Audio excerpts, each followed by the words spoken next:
ስጠብቁት የነበረውን የማክሰኞ ፕሪዲክሽን ይዤላችሁ መጥቻለሁ። ሌስኮ የመጀመሪያው ጨዋታ ቢኖር ባርሴሎና ከኦሎምፒያኮስ የሚያደርጉት ጨዋታ ሲሆን ይህን ጨዋታ እንግዲህ ቀለል ባለው ማለፍ የምፈልጉ ከሆነ ባርሴሎናን ወይም ብቻ ማለት ትችላላችሁ።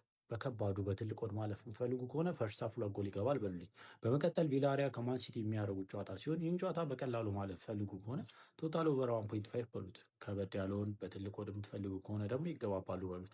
በመቀጠል አልማቲ ከፓፎስ የሚያደርጉት ጨዋታ ይኖራል። ይህን ጨዋታ ቶታል ኦቨር 1.5 ብቻ ብላችሁ ላሽ ትሉኛላችሁ። በመቀጠል እንግዲህ ፒኤስቪ ከናፖሊ የሚያደርጉት ጨዋታ ይኖራል። ይህን ጨዋታ እንግዲህ ቀለል ባለው የምትፈልጉ ከሆነ ቶታል ኦቨር 1.5 ብቻ ማለት ትችላላችሁ።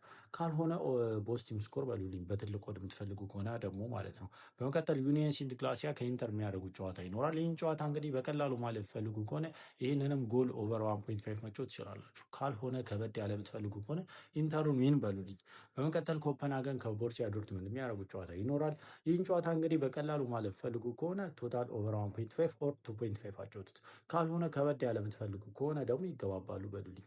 በመቀጠል እንግዲህ ወደ ሩሲያ ካፕ ላይ ትሄዱልኝና ሴስካ ሞስኮን ዊን ትላላችሁ። እሱ ሪስክ ከመሰላችሁ ቶታል ኦቨር 1.5 በሉት። ሌላኛው የስምንተኛው ፕሪዲክሽን ኢፕስዊች ከቻርተር አትሌቲክ የሚያደርጉት ጨዋታ ይኖራል።